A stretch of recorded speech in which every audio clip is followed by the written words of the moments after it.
This episode of But I'll Take a Pinot Grigio, a Top Chef pairing, is brought to you by Puckerbutt Farms. We literally make fucking heat for you to eat. Please pack your knives and go.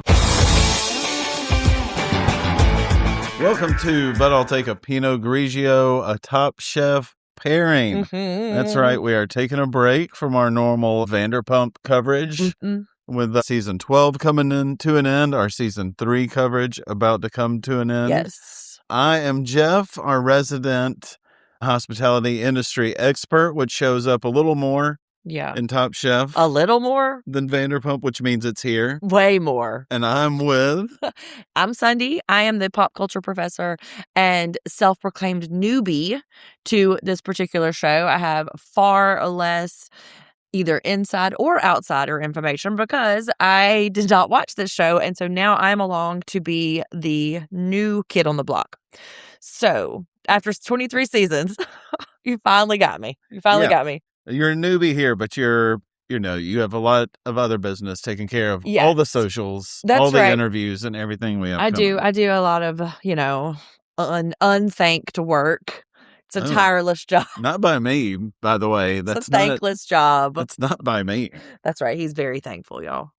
But we do have another interview with Chef Jennifer, who is also from Georgia. So be on the lookout for our socials for that. Look on YouTube and Instagram and TikTok and all that. That's coming up because she was really fun and like her accent was hitting my ear in a really fun way. And we had a quick conversation. Jeff could not join us. He was traveling, I think, that day, but did sneak some questions in that were just for you. So, yes, yeah. I did contribute a little bit. Yeah, you did. A little bit. He gave me some informed questions that absolutely made it into at the very last second. Yeah, but it was good. We had a good convo. So. Are you ready for episode 2 here? Did you write down the name of the episode? It's episode 2. Well, the first one episode 1 it was called Carolina Roots. So I thought, well, dang, we dropped the ball on that one. This is episode 2.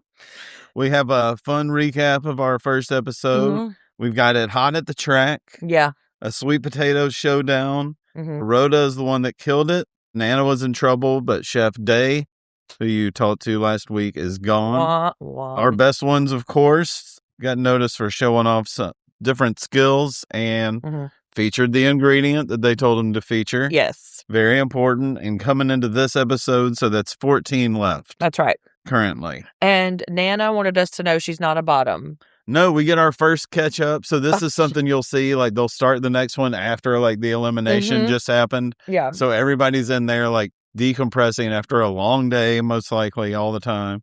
And, she's kind of holding court, telling everyone that's not who she is. She's here to prove herself. Well, we see a cool Charlotte skyline and we say goodbye to our first night there. Yeah. And I want to say this about Nan. Feels like her name should be Nan, not Nana, but she feels like she's kind of always teetering on the brink of some kind of like episode. Do you know? I mean, like she's got that kind of... She's got an energy. Yes. She's got a very specific energy that is kind of keeping her on the precipice. And I don't know if it's going to do her any favors going forward. I bet she's not like that. I mean, I bet she's just in a new space. That's part of this competition is taking somebody with a lot of skill and know-how out of a place where they're very comfortable, dropping them in a new place. Like, can they adapt? Like, obviously these people are all talented, but how adaptive is she to that? And that's something really cool to look into. I mean, I think that these situations sort of intensify whatever your personality is. So, like, if you are a mean, anxious person, then you're going to get even meaner in the kitchen. Yes, very much. If you are a cool, collected, then that's going to be the way to sort of, like, concentrate that energy. And I think we see that and come up in a couple of the chefs that come up, say, like the twins, they must be, like, nervous chit-chatters or nervous teasers. And so, like, that comes up when they kind of, like, banter back and forth annoyingly. It fits their, like, kind of more corporate multiple kitchens is what they're running at once. Like they have to be friendly. Like they have to reach a wide audience probably. So that makes sense. They got jokes. Yeah, of course. So yeah, I don't know. They're on my list. They are. Mine. They're kind of on mine too. Yeah. Since we're so early in the season, we still have a lot of firsts of stuff you're seeing for the first time. Yeah. Stuff is feeling real. We see the kitchen, the Top Chef kitchen that Yes. they'll be cooking out of while they're in Charlotte. Feels a little more real now. Like we did a kind of little like fun exhibition type event. Now we're here. The season's on. Mhm. Sherry is nervous. She says whatever. And we get our first big SpawnCon. Like I said, you're going to see. Yeah. Speaking of first, though, we see Kristen's midriff. So, Oh, yeah, yeah, her like that's- little pistachio vanilla outfit. That's right. We see her midriff. And I had a question about the kitchen and pantry. Yes. Is this how it always looks? It seems bigger and more oversized than what I remember. Maybe if it's like this me. may give them a little more room, but it's pretty normal. Yeah, That's what they it have normally- they have a good amount of space. Sometimes they're in a like semicircle. Mhm. Sometimes they face off against each other. This time they're kind of all lined up. Yeah. So that's new also. But yeah, seeing the kitchen is pretty exciting, and obviously has a little local color and stuff. Mm-hmm. And we get an old friend, May That's right. Lennon. New friend to me. Yes, from Top Chef Boston, a season we told you to check out. I think you would like that one a lot Yeah. if you went back and did one of these. And she is coming in with the Talenti gelato, which, speaking of being an expert on something, we eat that a lot in my house. Yeah. And the flavors that they were passing out, my favorite flavor is the butter pecan, and Carlos is pistachio. And those made it into the quickfire. I love both of those also. Mhm. They are in here. And yeah, I'm upset with Talenti for not reaching out. That was super easy. You guys, we could have been talking I about know, this rude. very, Call me very up. much. I even use the containers as like leftovers. We have a few in the Mhm, cabinet mhm. also. Yeah, we have a saying around here. It's like, ooh, little plastic container. That means it's going into the cabinet for Yeah. some time in the future. We learn a little something fun about Yeah. my boy Oscar here. One person's not as excited as everybody else. That's Yeah, right. a little lacto intolerant. Yeah, apparently he was raised on a dairy farm, which is very unfortunate for a Mhm. lactose intolerant kid. And he said that he just spent his summers being sick. Because I bet they just forced him to drink it. Yeah. Like, Well, they he'll were come around to it. Yeah, or maybe they didn't put it together. They were like, I don't know what's wrong with this kid. Just fucking drink your milk, dude. Like, stop complaining about a stomach ache. Drink your milk and eat your cheese and get back to work. And like, meanwhile, it's like The Exorcist is what he said. Yeah. Paints a nice picture. Uh-huh. We have a cool challenge right off the bat where they're kind of using the flavor of that and it pairs with the gelato. So, like, we get to mix different flavors, like sweet and savory that you're used to. You know, you're used to cold and you can do a hot dish. So textures can be different. Temps can be different. I mean, it reminded me, I remember several years ago, back when like some gastronomy stuff was getting, was really out there and people put like ice cream on a salad instead of a dressing. And it would blow people's minds, like a blue cheese ice cream on something. What do you think of this, Sunday? First off, you know how I feel about blue cheese. But I will say this. I do love a dish that has different temperatures. Yeah, Like a taco with sour cream. exactly. Right? Or a hot dog with mustard on it. I have a very refined palate, obviously. But I really do like the idea of combining. And you meant a cold hot dog with warm mustard.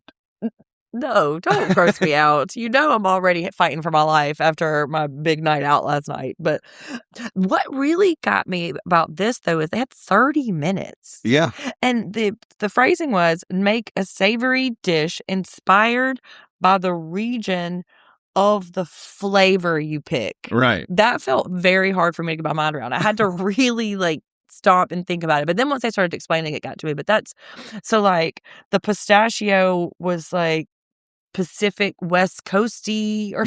something. Yeah. and- California thing. Yeah. The butter pecan, you're wanting a southern. Right. So that was kind of an overwrought concept for me to be able to get my mind around. But 30 minutes is nothing. That's how long it takes me to get my pots and pans out. Yeah, it's a scramble. 30 minutes is actually on the longer side for these quick fires. Really? A lot of 15 and 20-minute ones. And Right. this is the first. So you see like the first kitchen scramble. They kind of did it outdoors last time a little bit. Yeah. But this will happen a lot. They're learning their way around, so they'll start getting a little more comfortable with it.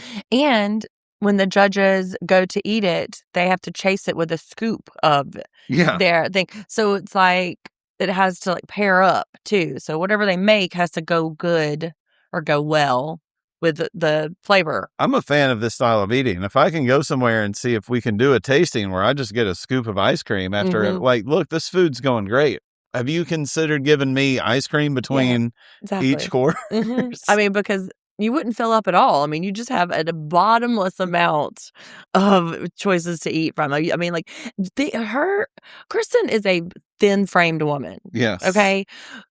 But even one bite of each one of these people's dishes, she had 14 bites, and then 14 bites of Talenti gelato. I'm going to mess that up the whole time. It seems like just a lot of food to consume. Yeah. You could be really full. That's you need to do a lot of steps after all that. Yes. It's a lot of planking. Especially if you're out here wearing midriffs, like that green and white one she had on. And she is. We see Nana, she's focused on getting things on the plate this time, and that's a good... Yeah. That's a good one for her. She's determined not to be in the bottom 5 again, but hold that thought. We will circle back to that. I made some decisions. I decided that Oscar's my guy.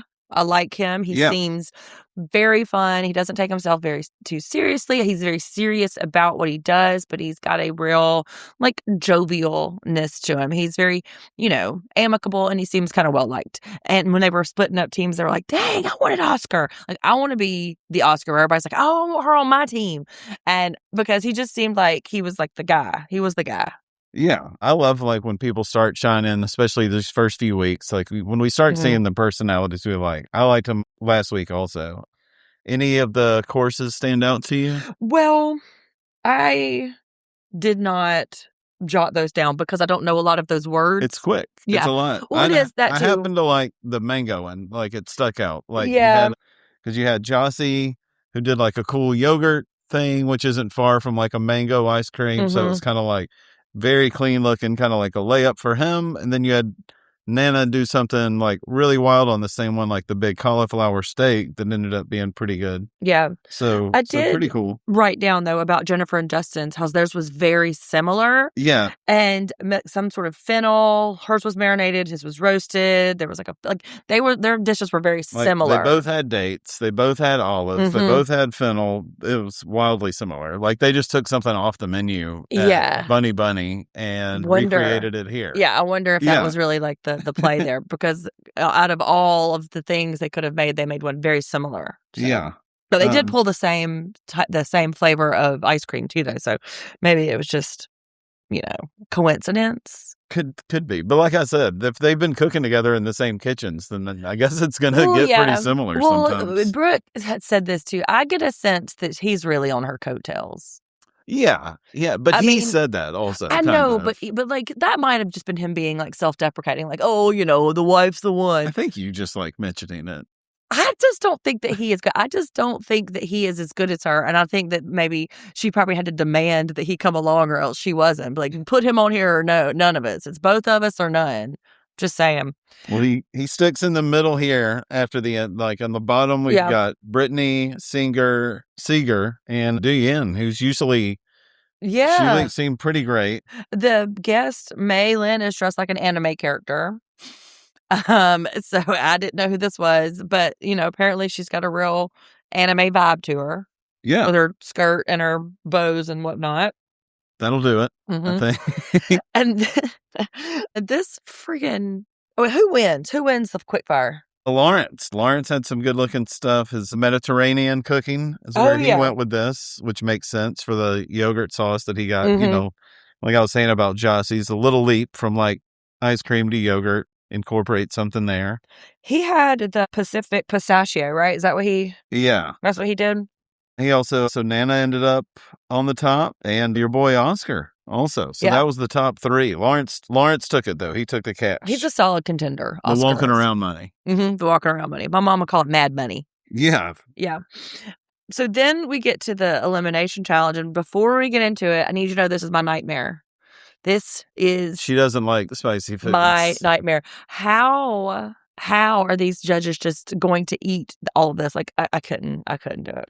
I don't know. And honestly, this is one of those where I would love to see, like, a 30-minute judges table behind the scenes. Yeah. Just what the real reactions are. But we'll see them kind of, like, not come apart, but you see, like, hair starting to get a little looser. Sweat is really coming out. Their faces are getting red. But it's the world famous Carolina Reaper. Yeah. We get a little history. Started at Puckerbutt Farms, which is great. Always reminds me of in a kitchen, somebody telling me about the real conservative mother-in-law They were sitting around talking about different actors. And this isn't that long ago. And kids ask your great-grandparents about this one.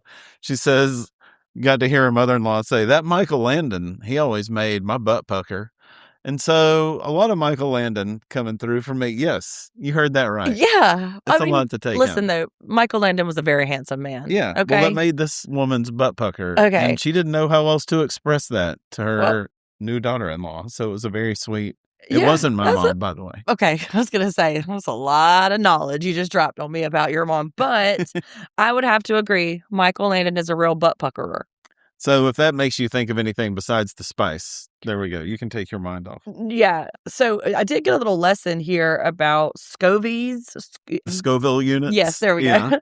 And about how the Carolina Reaper, who was only invented in 2017, by the way, a little history. And then now there's one even hotter, which is the Pepper X. It's got 2.6 million. You interested? No, absolutely not. I have eaten a Carolina Reaper, though. No, I have not. I'm saying I know. I mean, everything is too hot for me. Carla took me to the Indian buffet one time, and I got the mildest mouth and had to ask for a glass of milk because my mouth was burning so much. You're more of a Jossie. I am. He puts his heat level at a 2. Yeah, from a 1 to 10. Mine's at a 0. My tolerance says he has a low heat tolerance too, which is ironic. He says it himself. And then this will come into play later as he starts to kind of execute this team situation. He volunteers for the hardest level, which, duh. Yeah. So when they started to explain the challenge, I got a little mixed up. When they started to execute it, it became clear. But it was 2 teams with 7 people. Yeah, and it's kind of a progressive meal. Right. Using the peppers, you want to go from the least to the hot so you don't get kind of blown out. So you get to taste more that way also. So it's a real... How long in between courses? Because, when you eat something hot, it stays with you a really long time. I'm guessing it's like 10 minutes. They would have to let their mouth cool off so they could even taste what the next one tastes like, right? Some of this, with all the oil they're having from those peppers, these judges, I mean, this had to be a whole lot. Yeah. I mean, because... And even the people tasting it, because you're tasting all your teammates and you want them to do well. I mean, just to keep, you've got to put your mind somewhere else when you're thinking, you've got to constantly remind yourself, okay, and besides the heat, am I getting flavor? Is this doing what they asked us to do? We have to do, because it can't just be hot. Yeah. That's not the contest. Because what if you'd had no experience? Because they do take them to the farm. To meet the guy. They can smell it just walking up there. And so they can taste it. I guess get a sense of what the profile is. But how do you cook with something that you don't eat? Some of these people have never had a ghost pepper. Nobody's ever had that seems like it would be a really hard thing to do, to execute a dish and make it taste like you want it to and like it should if you don't have any familiarity with heat. You do know where you're going. They don't show up somewhere and they get taken to Carolina. So you're going to the Carolinas. One of the first things you should do to get ready for this season, Carolina Reaper. Really? Get your food, get your mind around that cuisine. Eat the big things from the state, know how to make a slaw dog, know how to make Appalachian food, go after Carolina Reaper. The stuff that you think is going to come up if you just get a Cooking in North Carolina book, that's going to come up. So Fair. But when they're on their little field trip, that was fun. They were all real big talkers at first. So yeah, man, I love it. And then they started eating them more and you could see everybody's having these really big reactions. Justin's kind of disoriented a little bit. Yeah, Seeger tells us it's like seeing the World War II footage of people on the lines. People are taking shrapnel, Scotch bonnet. Oh, yeah. And Justin's tripping. I know. Well, Puckerbutt guy does ask if they're on a pepper high, and I'd never heard of that. So, of course, I did a Google, and that is a real thing. That there's the C word that makes it hot, the capsaicin. There you go. It releases endorphins and dopamines that trick your brain into being happy to mask the heat of it. So it's your brain is trying to protect you from the heat. So maybe that's the pepper high. Why people love spicy stuff. Not me, but my wife, my grandmother, they all love really spicy. So maybe they're addicted to that. Spicy. Yeah, I've had a few really hot pepper incidents, usually on the job, and I recall all of those very clearly, the top of the top. And, Yeah, it's exciting, and you'd think this is life now, all at the same time, and it can be disconcerting. Yeah, I don't know. I mean, I think that my tolerance is growing a little. I do happen to eat these pickled okra. They have a little bit of a spice to them. Yes. And I have gotten more used to it. So maybe I am a spice person now. We're gonna help you out. Yeah. Maybe by the end of this year. Yeah. We have our, guest host, telling us again, it's not just about the peppers and the hot, like balance the flavors, bring other stuff out. I thought it was really cute too how they were talking to each other on the drive. They were like trying to plot out the best use of their money. I thought that was kind of smart until it kind of took a left turn at the register. But it was a smart idea to like, kind of work together as a whole unit, especially when they start talking about their money. So did they have $700 per team or all together? It sounded like this was per person. They had right? $700 per person? Because each person was going over. I don't think so. I mean, per team. Okay, per team. Okay, yeah. Because so they just have that average. And like the first one that, who was it? The red team that Justin's on. Like he's the one last in line. So people keep going over. So like, let's say you all get $100 per.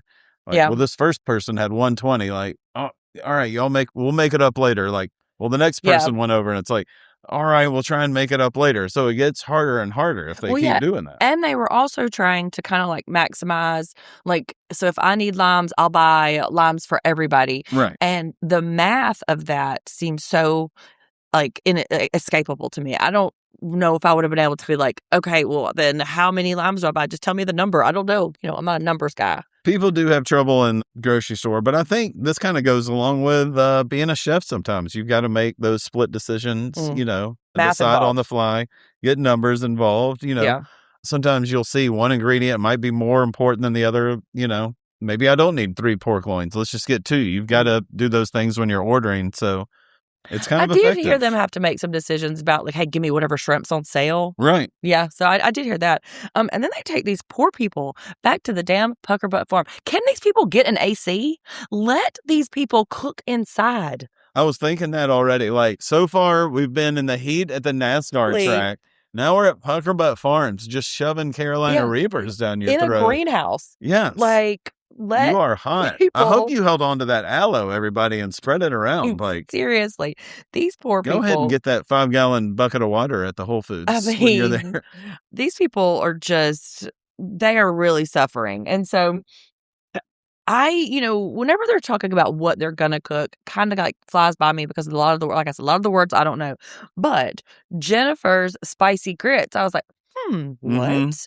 And my ears perked up about that. I would be willing to try the spicy grits. Yeah, any mention of, you start with she crab soup and then you end up folding grits in there, I'm going to be pretty interested. You had me at she crab and then spicy grits. You have a few pork things, a few like meaty things, like to do a heavy sauce with. Lots of fish, once again, some weird chilled chowders, chilled shrimp salads, things like that are pretty interesting. Then because it's progressive, they have to really kind of decide, like what level of heat. And this is also too where there's a precision to it that I think would be really, really hard to execute, which we see in a minute with the way that they're having to adjust when somebody's just not as spicy. And this is where Sherry gets mad. And I was like, ooh, we about to get a feud.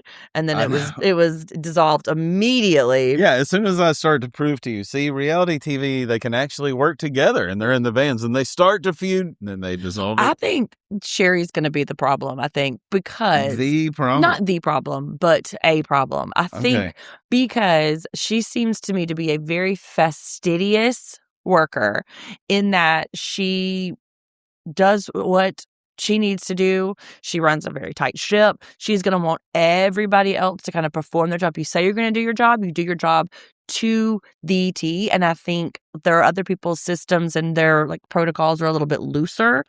And I think, especially those twins, listen, they feel like a real sloppy sort. And so I think Sherry's like, nah, man, you said you're going to do this. No, you're doing it. You're fucking me up here with your heat level. So got my eye on Sherry for being, the villain, quote The villain. Well, you know, the heel. How about that? The heel. She's getting a heel turn. I'm great with all this. Then a little more Spawn Con, some, you know, Morton kosher salt. Oh, yeah. Graza olive oil is there. Got to pay the bills. Got to keep the lights on. We're back at Butt Pucker. We're in like a little seedling looking barn. We got Ed. We got a guy from the Heatonist Hot Sauce Company. Yes, cleverly spelled. Heatonist. Y'all get it? Get it? Heatonist. And then I wrote Anna Maylin because she looks like Anna May. I was so proud of that. I was like, ha ha ha, writing it. But Ed Curry too, like he kind of looked like he's the Puckerbutt guy. He looked like he would be just some real good old boy. Like, I don't know nothing about nothing. And Absolutely. this man had such a palate. He's like, the mouth texture and the play in my teeth. It was a delight. It was little treasures. He's developing this pepper after studying you know, cancer risks. That's right. For certain different populations. So, I mean, he's done his research on some stuff. Yeah, I'm going to listen to him. He presents as a real, you know, plain bagel. Well, hey, I mean, look at this guy right here. That's right. I should not be fooled. I'd be fooled. Couple big things catching my eye. We see like Nana having trouble with the sous vide machine. She's like, I don't even know when the last time they used this was. And if you've been watching the show for a while, you will be screaming like I was, like, then don't do it. If you're so unsure and you've got literally a matter of minutes before this stuff is going in front of judges for a bunch of money, just don't do it. There's so many more ways to cook that fish. This happened a couple times, like the push-pull between, hey, I really want to wow them, and oh, my time is running out, and I really got to, like, you know, do the thing before I can do the thing fancy. There is a real tension for these because Nana's like, okay, well, the sous vide's fancy, and that might be a wow factor, but I don't really know how to use it, which to me seems like you default to the things that you know how to do, not to like the fancier, sexier things. But, you know, the wow factor right now, especially early on, is like make some good food, put a complete thought on the plate, and that's it. Like, do the thing they told you to do. That's a good way to put it. Use the pepper, you cook this thing until it's done, and put it on the plate. That's a really good way to put it, a complete thought. Yeah. You should have gave me that cue when the very first, be like, hey, look for who's putting a complete thought. That resonates with me. So now got it. That's locked in. We've got plenty more weeks left to go. I'm just You're saying. in luck. I would have been able to sort of see it as a whole a little bit better. Lots of people looked good, like Brandon's, Durian's, Jennifer's was solid. Yeah. And they were very overall mostly positive. There wasn't a whole lot of really hardcore critiques as they're eating. I mean, their mouth may have been numb and they couldn't really say words that they needed to say. But as a whole, it seemed like they were kind of getting given the best advice there. Yeah. Sieglers, though, not Siegler. Just Seeger. It's just Seeger. And it's already locked in my brain now. I don't know. He might just be Siegler forever. He got the first too aggressive. We got several of those. And I think that was, especially in the early stages, that was like kind of the no, right? Like, don't come too hot. The progression was the thing. Right. Yeah. And I mean, the team that did the better progression definitely came out on top. Anthony had my favorite looking one. Yeah. He had a snapper dish with he had the jerk lamb with the cayenne. You're right. Jennifer had my favorite. I mean, I'm always going to default to things that I know, like my familiarity bias. Crab and grits. Yes, like that. I think I'm just going to oh, I know those words. Yes, of course. But one was like the fourth round, they were really like high on Lawrence's. They're like, yes, this rice, this is a gift. And, I mean, they loved it, and the eggplant. And then they're like, oh, yeah, Jonathan's, his was fine. He got another aggressive too. The one they had the most questions about is one that came up later, like Jossie and Rhoda at the end. Like, they were asking them a lot. Did you intend for this to happen? Did this have an appropriate amount of spice? Is this the way you wanted to cook this cut of lamb? You know, like, those are some things to look for when they're being very specific. It's usually really good or really bad. This one wasn't looking very good for me. Well, it's interesting too that it's almost like the pairings were kind of strange. So like the Jossie and Rhoda, that felt a little outmatched, right? Like, and then Dwayne and Jennifer, that was a pretty even match, I think. But Anthony and Nana, that felt unmatched. Like, it just felt like some people were obviously better at doing the thing, and then compared to that really good, talented chef. Theirs just seemed boo. Yeah. And that seemed, I don't know. Well, what's great is it doesn't, your head-to-head matters, not as much as, like, the overall in this one. But I do see how, but when you look at it compared to another yeah, one. for sure. Like, if you're paired up with a chef, me and you were standing in front of judges, and they eat yours, Yeah. and then they would ate mine. Like, mine would have been fine on its own. It would have been like, yeah, fine. But, like, comparatively, so sometimes it maybe is a little bit of a disadvantage when you get paired with somebody who's really, really good at the thing that they are doing. Yeah, and I love watching the judges right now. They are sweating. Yeah. They look tired. They're making comments and like, at first it's kind of joking, like, yeah, how are we gonna make it through? Then like you kind of see their jaw looking tired, like they're not even closing their mouths. They're all the way. shifting around. Yeah, like, how many more did we do this? Like, why didn't we do this challenge when like 5 people were left in here? Why did we do this when there's 14? Couldn't they give him some milk? Right? Yeah. Like something. But I think I was like, bring out the Talenti gelato. Why did we do that duh, first? I know. We're all here like little palate cleanser. You just wheeled out a whole cooler of that stuff. Let's bring it over here. It was in between the 4th and the 5th courses where we get that little like wing and a prayer joke from Justin. And this is where you and Brooke, we all watched it together. You and Brooke's like sense of urgency. You were like, come on, what are y'all doing? Like I could just see y'all's foot tapping because his time was winding down so quickly and he was kind of like in slow motion walking around. I also just didn't get what he was doing as I'm glad you said this. I mean, I kind of know what he's going for, but it's unnecessary, especially with time restraints like this, like deboning a tiny cut of chicken like that to stuff it. I mean, is that a thing? Deboned stuffed wings? Isn't that a thing? But it doesn't have to be. I just didn't want to say it out loud. I was like, oh, that sounds weird. But I didn't want Ellie Mae to come off as like, uninformed. But there's so much to do with the spice and the development of flavor and all these things. Right. But like, work on that. A wing has 3 bites of meat on it. Once you take the bone out, and then you got to put your stuff in it with shrimp too. Like what? That feels like a lot going on, and especially when he does not seem like he has real good time management skills. No, that may come up again. Mostly, we're hoping all the judges put the TP in the freezer before dinner. Before this, he's poor, as evil. an old chef of mine would have said. And we learned that you can chew out a piece of undercooked. Not a good review from a judge right there. No. Ed said that he had to chew out a piece of fish, which I think is a very nice way of him saying somebody gave him some real shitty fish. Yeah, does that mean he had to spit it out? Yeah.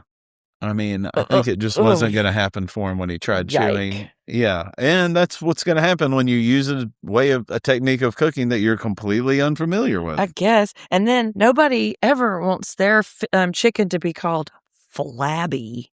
No. Justin's deboned chicken wing stuffed with blah blah blah was flabby, people. Mm-hmm. Like, ooh, I had a friend who wouldn't eat chicken for this very reason, but she called it bouncy. Like if you got the gristle or the fat or whatever, that would really freak her out. And so she wouldn't eat it. So apparently Justin served them some bouncy chicken.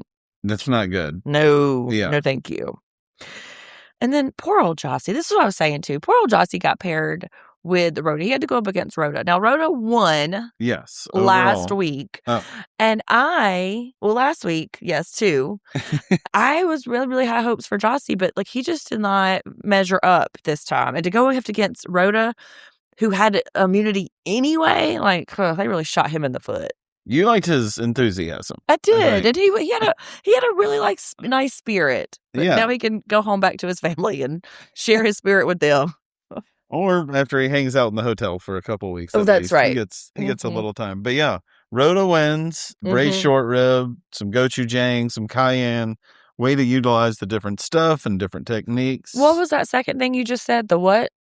The gochujang? Yeah, what is that? It's a crushed red pepper. Oh, okay. See, I mean, I don't know, learning new things. But Rhoda wins again. Yep, 2 for 2. I don't know, though. When they come out this hot at the beginning, competition shows oftentimes is a little misleading. Like, obviously, she has some skill sets about her, but that means other people are, like, learning who to play against, right? And so it could Yeah. be a little like, she's started out on her best foot now, but nobody else is like left on their back foot now. They're all like, okay, got it. She's the one. So I bet that she's going to sort of like be the one to watch and to beat. You really hope, when you just want to watch good competition on here, that somebody really good doesn't screw up big earlier on. Yeah. And so far, I think we've seen some of the weaker ones go. We'll see. Well, I thought surely it was going to be Nan. She was close again. Yeah. I mean, but thank God, who knows what she would have done if she had been eliminated. She probably would have fell out. Everyone was about to fall out here anyway. Well, from nerves. And the heat, I mean, these people just flew in 2 days ago. They were cooking in front of NASCAR royalty on a blacktop. It's like 140 degrees. And then they goes to sleep for one night after just stressing out about their very first day in North Carolina doing this. And they stick them in a pepper patch with literally the world's, where they're developing the world's hottest pepper. Mm-hmm.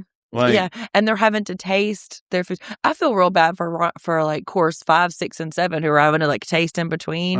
Like their stomach acid. I mean, their stomach is just ran through. It's like ulcer city. I'm surprised they didn't just want Lawrence coming up with more of that rice. Like, just keep bringing that coolant. Scoop us some rice. What yogurt? Yeah. Bring it. I don't shoot it from a fire hose. Lawrence did suggest that rice was a gift to them. So that was smart thinking on his part. But from the losers, I will say this too. You said it though, when at the end, whenever Jossie was like trying to get his heat level back up, you were like, tisk, tisk. That's not how you do it. That's not a good idea. You can't do it. And that's literally what Tom said too. Tom was like, well, didn't really work out by adding it at the end. Apparently you have to build You heat. do. Yeah. I mean, tough to do with some of the time constraints, but a lot of times the new thing you do at the very end doesn't like really help the dish. It's usually an unnecessary afterthought anyway. Does it not make it spicier if you add the spice at the end? What does it do? But also he cooked his lamb in an improper way. It was dry. I mean, and you don't cook that cut of lamb like that. And that's why they had all those questions anyway. Mm-hmm. He knew though. He could tell once they started saying, like, hey, what temper did you mean this to be? I've heard them ask that several times. They start digging their feet into the ground, like, just open up, earth, open up, and take me away right now. But they've asked that a couple times, and so it's like, oh yeah, they didn't want that temperature. Whatever temperature that you served it, that was not what they wanted. Especially when you're next to Rhoda, and they're like, "So you mixed the gochujang and the cayenne?" Like, yeah, like that's really interesting and awesome. Jossie, is this how you wanted the lamb? Is this what you meant for it? Because I don't know. See, like, y'all both got asked questions, but got asked in a different way. Yeah. And lamb's a tough one anyway. You gotta really finesse the lamb, and then when you get it to dry, you have to choke it down with the hottest shit ever. Like, is this your condiment? Is this your commandment of food? Yes. The rest of the lamb? Yes. I said finesse, okay? Don't be putting your weird food stuff on me, sir. I don't know your name of your sex tape. I just kept on walking into that one. Just kept on banging the door down. Don't be putting your weird food stuff on me. So behind a paywall. That's right. Speaking of keeping the lights on. So we paused and we guessed who we thought was going to go. I guessed Jossie because I could just tell where the camera was pointing at it, the way how close it was to his face, how long they lingered. I just knew just from the technical side of reality TV production. But I think probably Nan was the one who really deserved it. So that's 2 weeks in a row where she's really teetering. But you think it might as well have been Justin too, though. Yeah. I mean, I think Justin is just a real sloppy sauce. Like, I just feel like he probably only got there because she wouldn't have come without him or something. Because we're just going to start to see, I think we're going to start to see him fall apart because he doesn't have her infrastructure of knowledge or skills to rely on. And so now he's got to do it on his own. We'll see. Sorry, Justin, if you're listening. But I do believe that she's gonna go fairly far. Yeah, I think she I don't was, know. I mean, I think she was way up there. If Rhoda doesn't win, if something falls Mm. apart, I think Jennifer's is right there. I think Dwayne too, though. Yeah. Even though she didn't fare so super awesome this particular one, there's something about her measured study of the food or how she like thinks about it or her talks about it. It feels really, really clear that she knows what she wants to do and is a real executor, if that's a word you can say. That definitely is. Yeah. All right. Well, we've seen a little more from everybody Okay. now. All right. We've got our 3 categories. Wait, now. though. Next time we get the big guy, Emerald Lagasse. Emerald is here. He's coming in, and yeah, he's of some age. He's gotten older. Yeah, he's gotten older. As one tends big to friend do. of the show. Been on Top Chef a bunch. Yeah, that feels right. That feels like a right pairing. But we do have our categories. Tell us, remind us, and say it in the right order this time, Jeff. From bottom to top, we've got. See, no, it's from top to bottom. No, I want to close with the winners on top. Okay, fine. Well, we've got defeated. Now, these guys could have been out 3 weeks ago. Okay, before they even started. We got weeded. The people right in the middle could go up, could go down. Let's see how they do when the pressure's on. The mid folks. And then, especially with March Madness here, it's seeded our top folks. Mm-hmm, mm-hmm. So we've got 14 coming into this week, 13 now that we leave. Right. Who do you have in the bottom? In the very bottom, Justin, Brittany, I hate to say it, but Nana. Brittany feels like she has a real like ham-fisted way of doing it, like almost like a bull in a china shop. There's not a lot of attention to sort of the nuance of something about it. She just seems like she's just like getting it in there and getting it done. Yeah. And I think that's going to cause problems. And also, too, I think Nana's just too nervous. Yeah, I think she has some nerves going on, too. I think, my hope for her is we get a couple weeks in and she really starts to, like, find her comfort, gets grounded, makes it a couple more weeks. She ain't gonna last. We'll see. My bottom 4 right now, I got Jonathan and Brandon still. I'm keeping them down there. I just wrote twins. Justin and Nana. Okay, so there's a little bit of overlap for that. Yes. We both had Justin and Nana. Okay. Most certainly. All right. Who's your mids? I had Jossie, so bye Jossie. Okay. I didn't even put Jossie on the list because he was gone. Then Sherry, who I took down from seeded. You have Dwayne on weeded? I do. Okay. Yeah, I've had some change up. Interesting. Okay. I think they're strong, but right now in the middle, Seeger, and here's where I've got Brittany. Oh, okay. I also have Siegler in the middle. Just Seeger. Mm-hmm. That's what I said. I have Sherry in the mid. Yeah, me too. Yeah, and then I have twins. Oh, in the middle. Both in the middle, yeah. And then Lawrence in the middle. I mean, he's like on the bubble. Like he's like mid to top. I moved him to the top. He's teetering between weeded and seeded, though. I think he has some real potential. Who all's on your seeded? Okay, Oscar number 1. He's my guy. Mm-hmm. Like I love him, lactose intolerance and all. He's my guy. Definitely have Dwayne in the seeded. Like I think, she's like a surgeon. Mm-hmm. Jennifer, because I like that. Yeah, Jennifer because duh. And I have Anthony.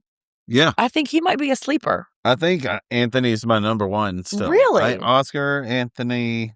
I mean, Rhoda is way up there. You gotta, pick the best one until she loses it all. So right now, don't regret it though.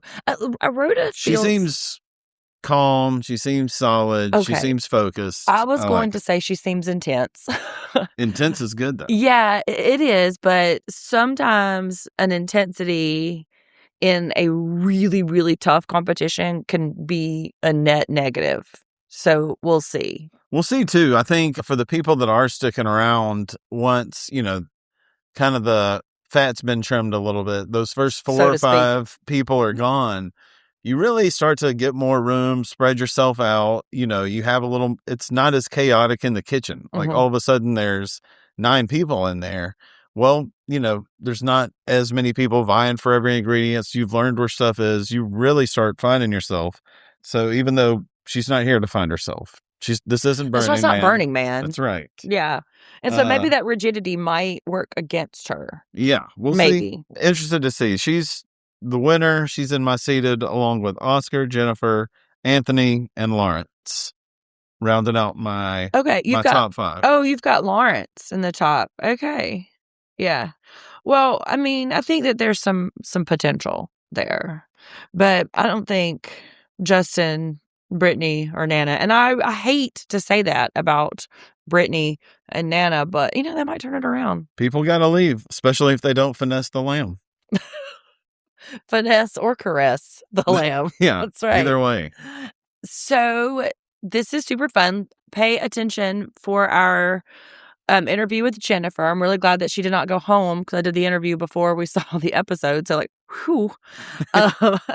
And again, find us on all the social medias. And I have a special coming up this week about Ladies of London. We're going to do the first 3 episodes this week. And I have a special guest sit in. She's, kind of highfalutin. It's far fancier than me. So she's going to speak to all of the, bouginess of the Ladies of London. Did I say Ladies of London first? But I think it's Ladies of London. It's Ladies of London, season 4, if you're into it. And we start the season 3 reunion on Friday. Yeah. That will drop Friday. So this is going to be a big one. I'll also be covering Bitches in Brixton, which comes on after Ladies in London. It's a little darker. It's really good, though. How long you been sitting on Bitches of Brixton? Just off the dome, right then. Right then, everybody. He's quick, y'all. Quick. Yeah. All right, well, see you on the flip side on Friday for the reunion for season 3. Thanks for listening, everybody. Mm-hmm. Bye, y'all.